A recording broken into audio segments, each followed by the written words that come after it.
from Rock and Load. I've got the pleasure today of talking to Hugh, Johnny and Dan from the awesome Pig Iron. Thank you guys for talking to us. Cheers, man. It's a pleasure to talk Good to you. to You've been here all weekend, haven't you? Was it yesterday that you arrived?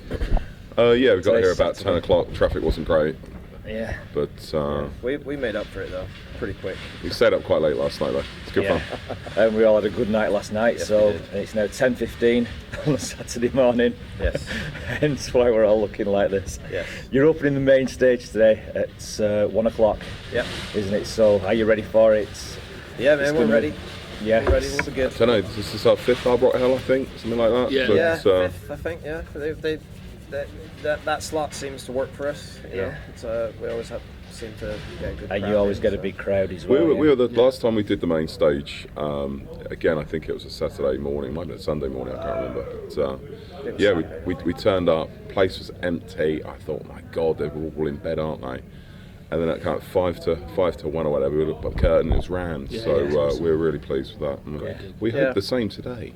Actually, man, it's raining outside and it's Yes. dreary, and like I say, we all had a fantastic night last night. But they will all turn up for you, I'm sure, because they always do, don't they? 1 o'clock's about the time you start needing another drink as well, isn't it? Really, so It it's is. kind of Roll timed water perfectly. and coffee for now, but It's the afternoon. You can start drinking from 1. that is water in there, Hugh, isn't it? It is. It's sparkling lemon and lime by Sainsbury's. Yeah, so. Right, you've all been together for a long time now, going right back to the beginning. How did you guys actually get together? Well, I always tell the story. I mean, I basically answered an ad in a record shop for a vocalist wanted for a stoner rock band. Yeah. And I was kind of really into that genre at the time, and that's why I was looking through the section. They actually put it in the stoner rock section. Cool. And I went and auditioned for the band, and Hugh was the bass player, and that kind of fizzled out. And then Hugh said, "Oh, I know these other two guys, a drummer and a guitar player. Why don't we form a band?" And he had the name, and he had songs and everything, and here we are. I hadn't been in bands for myself for years. I mean, Johnny's been in bands for years, and Dan has, but I probably had 10 years where I didn't really play very much. And our original guitarist, Dave Pattenden, I got talking to him when we were working together. We both worked for Sanctuary at the time. And we just started talking about ideas for bands. This is about 1998. And I went, I want to have a southern rock band. I want to call it Pig Iron. And Dave just seemed to have kind of tucked that one away in the back of his brain. So when I kind of, about 3 or 4 years later, I contacted Johnny, I contacted Joe, and I contacted Dave saying I'd like to put a band together. And Dave went, "Oh, what about that name Pig Iron you suggested?" And I said, "Yeah, brilliant." And that's kind of what stuck. It is a great name, isn't it? It stands out. We found out subsequently there was another Pig Iron in the early 70s, Yeah. but bear in mind in 2001 the internet isn't what it is now, where information wasn't so freely available. But we're Pig Iron with them lads. Yes, and there was another American, this is in the days of MySpace, an American band called Pig Iron who contacted us with a very lovely, threatening message. Cease and desist. Can I swear? Of course you can, yeah. Okay, well, they basically kind of Bucka. said, they said, "We're the original Pig Iron." This is the tone of the message. "We're the original Pig Iron. We can out drink and out fuck you guys any day of the week. You guys need to stop using our name," and all this kind of stuff. And Hugh sent the most hilarious reply back to that. I'll never forget it. And they never contacted us again. So that's interesting because here's our first record, here's Yeah. our second record, we're working on our third record. How many have you got? We've played with Iron Maiden at Hammersmith, have you? And whilst at the same time correcting their grammar, which was hilarious. That's what I'd do. That'd be first and foremost. I would correct their Put all the grammar. U's back in. So it was, but you know, I think it's a lot of people, like friends of mine who aren't really into sort of rock or music at all. They think it's a lot heavier than it is. Really, they hear the name and they think it's like death metal or thrash or something. I don't know, but anyway, I think that whatever. It sticks in people's minds, I think, the name. So I think that's, absolutely. that's what makes it good. Different people take different references. I mean, initially people went, "Oh, it's War Pigs and Iron Man." It wasn't that at all. Yeah. Whereas other people go, "Oh, Lead Belly, Rock Island Line." You know, there's they mentioned Pig Iron and Rock Island Line by Lead Belly, and Which they both make sense, but I'd never thought of that. yeah, of and, those. you know, Yeah, So- it's a great funny, name. actually. Your definition always, the one that you tend to talk about quite in depth, is the correlation between rock and metal in its most natural form. Is called pig if iron. you Google Pig Iron, not Pig Iron Band, that's Yeah. what comes up. Yeah. Absolutely. That's it. Hugh does wax lyrically in interviews I'm about not that. going to do that now. 10:15 on a Saturday morning. Not this early. Like you say, you supported Iron Maiden. Was it for Clive Aid? It was Clive Age, yeah. Yeah. That's a few years ago, but 10 years ago, yeah. this year. Wow. It was a one-off gig to raise money for the for MS basically, Yeah. which is what Clive Burr. had. Yeah, absolutely. Yeah, So God rest his soul. yeah, definitely. You're more or less supporting Saxon today, aren't you? You're sharing the same stage with Saxon on the same bill. Have Saxon been an influence over the years in your early years? Yeah, I remember first seeing a Saxon advert in Kerrang when I was about 11, 12 years old, and a lot of the imagery seemed quite heavy and intense. You know, they're always on tour with Motorhead, and actually, when you actually listen to it, it's actually quite poppy and melodic.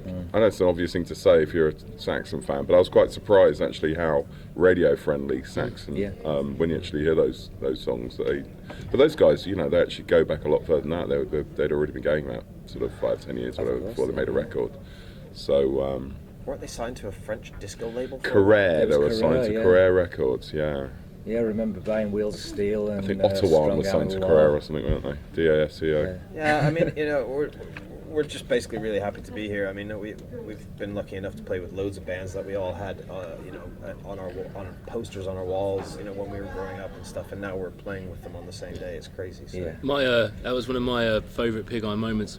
Was I've always been a massive fan of Status Quo, and we played a festival with Quo and at Bulldog, yeah, the Bulldog Bash, and it was just amazing, man. Like, turned around halfway through maybe our second song, and Rick Parfitt actually was sat at the side of the stage, and he watched about 5-6 songs of ours. Excellent. And literally that for me was a defining moment where you're just like, you know, wow, man, you've just, you know, I grew up listening, like, from the age of like 2. I grew up with Status Quo very prominent in my life, and Rick Parfitt. You grew up know. with Status Quo?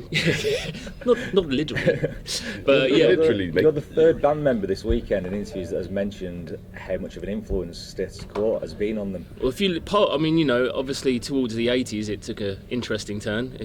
But you know, 70s still like Pile Driver, Dog Yeah. of Two Head, Mark Kelly's Greasy Spoon. I mean, there's some like, Hello Again. There's some Hello. There's some amazing. They're just great albums, man. Yeah. Like really.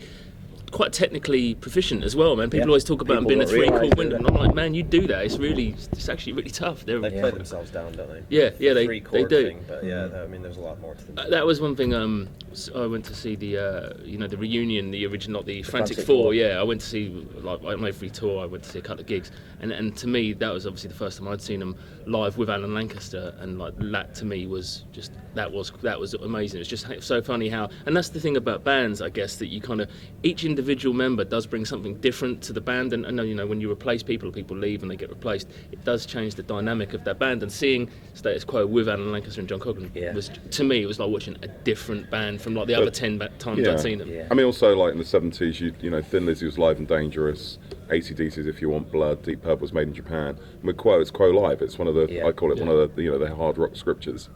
Because that's the definitive way, I think, you know, the definitive Quo record is Quo Live. Yeah. Yeah. I saw Quo in '82. I think John Coglan had left by then, and they've got a new. Pete I can't remember his Kircher. name. Pete that's Kircher. it. Pete Kircher. Good Yeah, spot. but Alan Lancaster was still with them, so it was 3/4 Yeah. of Frantic Four. Yeah, It's amazing. fantastic.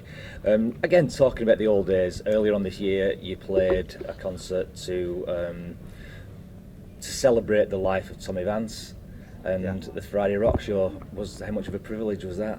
Well, Yeah. me personally, I you know, as soon as I discovered the Friday Rock Show, when I was about 12, 13 years old, I thought, why didn't I find out about this before? Yeah. Because on a Friday night between 10 and 12, on a Friday night. That was it. it Everybody was, of our age was sat at Yeah. the radio on a Friday night between 10 and 12. Kids today don't, you know, they're flooded with information and social media.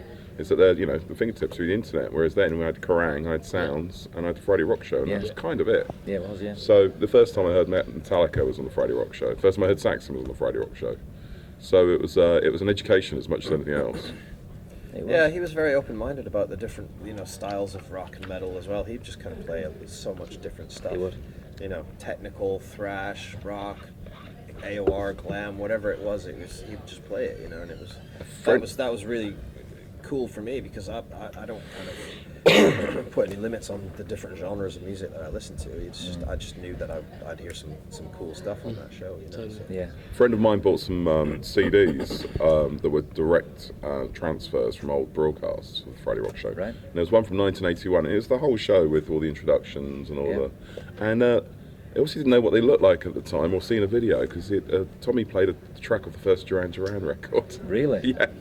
Yeah, I mean, I've got cassettes. I've still got cassettes. I keep all my tapes because I can't get this stuff anywhere else. And I occasionally I go through them and listen to the stuff that he was playing. I mean, like he did he put on a 45 minute set by DRI that was broadcast live from the Electric Ballroom. And I mean, where else would you hear that? don't on the get radio? that at all these you would days, not do hear you? that anywhere these He days. probably had to go and do some shopping or something, or had a very long toilet break or something. Yeah, didn't he? and then he played a really weird, obscure technical band from Germany called Siege is Even, and I was just like, oh my god, this is amazing. It's like you never hear that stuff anymore. On the Yeah. radio. Yeah, what a shame, sadly missed. Yeah. Onto yourselves again, the new album, the latest album, I'm going to have to read this out. Sermons from the Church of the Blues Restitution. Who came up with that fantastic name? It was kind of a mixture of all of us. I think we kept on throwing in names. We quite like the sort of any religious imagery comes from a more of a blues, like Hellfire kind of vibe. Yeah, it was kind of starting to. Lyrically, it was kind of moving in that direction. It was kind of becoming like a fire and brimstone kind of preacher kind of vibe, and we threw a few titles around, and then that was kind of a mixture of a few of the titles that we had, and it was Hugh came up with that. That's and the one we that were just everybody was yeah, happy with. That's the one. Yeah. Yeah, definitely It's the a bit of one. a mouthful, but You've got an hour-long set today. Is it a mixture of old songs and new, or is Yeah. it what kind of percentage? Yeah, a bit of each? everything really. Song from the first EP, a couple of songs from the latest album. So yeah, it's it's hard to squeeze everything in that short amount of time, but There's at least one from every album that Yeah, I is think cherry so. picked throughout the I whole. think so. Yeah, so we try and cover all the albums if we can. As I said earlier, you've been around for a while. Is it 2000, 2001? 2001, the first rehearsal. 2002 was our first gig. So there's a lot of young bands here this weekend as well.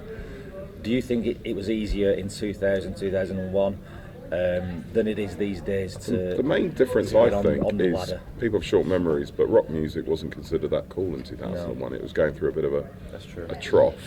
So for us to come out and do MC5 covers and Status Quo covers and Ted Nugent covers, it was at the time quite unusual. And then within a few years, everybody, you can buy an MC5 t-shirt in Topshop now. Yeah. So very quickly after that, 5 years later, I guess, rock music became very de rigueur, and Yeah. but a lot of it's more to do with the imagery as much as anything else. It's people, our latest record's probably one with the most light and shade because there's a lot of acoustic songs on there. And there was one review in Germany going, the cover art doesn't work with the music. And I'm going, well, you can buy skulls in the high street and stuff. That kind of imagery's been so appropriated anyway. If we want to use it, I think we're more than You're entitled to. entitled to do whatever you want. No, it's true. I mean, as you said, I mean, it's kind of almost considered cool these days to play in a rock band, But and it's the same with like everything, like tattoos, like you said, rock T-shirts, Big all that kind of beards. stuff.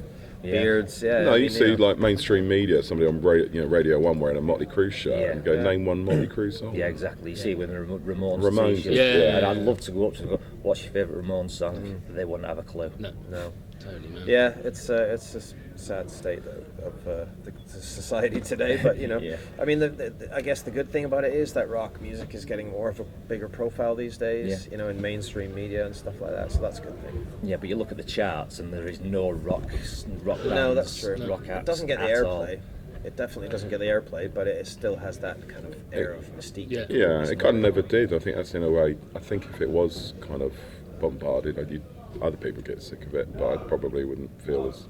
Because I remember at school, I was the only person in my whole year who liked heavy rock music. Yeah. The older kids liked it, but nobody else in my year didn't care. It probably gets a lot more airplay in the States. I think they're more open-minded about what they play on the radio over there. Well, in America, they'll have a dedicated rock station, Yeah. a dedicated Yeah. rap They station, don't and have all a they'll play national is radio metal. station, Yeah, they don't have quite the same setup as we do in the UK. I mean, they show all Top of the Pops on Sky from they're on 1980 at the moment, and Tommy Vance was actually He was.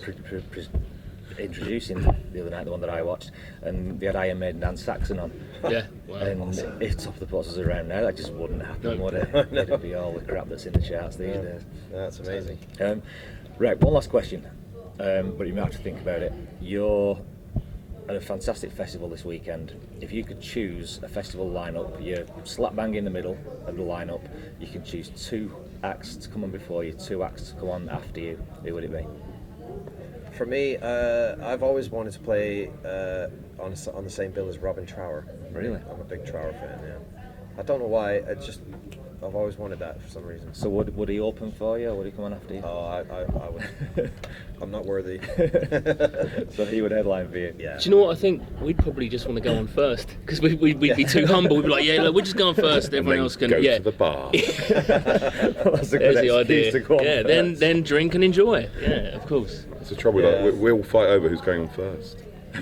You headline. Yeah. Well, in terms of other bands, Obviously, Sabbath. you'll all have Sabbath, different yeah. influences. Core would be on Yeah. yours then, wouldn't it? Of course, and Which we've already done anyway. Black Crow, yeah, which we've done. Black Crows. Black Crows would Bad definitely be Manners. for me. We play with Bad Manners too. You'd have Bad Manners on the It's on the bill. same Bulldog Bash as Quail. Yeah, it was quite an eclectic bill. Yeah. It's good fun. Iron Maiden. I don't know. Already done Iron that. Maiden, and of course Box Stick. Hendrix. You know, it's got to Yeah, be said. you can resurrect anyone you like. Yeah. It's got to be said. Stevie Ray. You'd have to. Oh, of you'd have to course. bring back Stevie Ray. Stevie Ray, yeah, of course. We're going to have 2 stages at this festival, aren't we? Yeah. It's going to be a Maybe big original kind lineup of- of Guns N' Roses, 1988 era. Leads us Which on is gonna nicely happen to the again festival. soon. Ludwig van Next Beethoven, Richard Wagner, Johann Strauss, you name it. Johann Sebastian Bach. We'll go on before them. Yeah, that's Johann Sebastian Bach, not Sebastian Bach. Oh, just, yeah, just clarifying. Although I'm a big fan of his early work.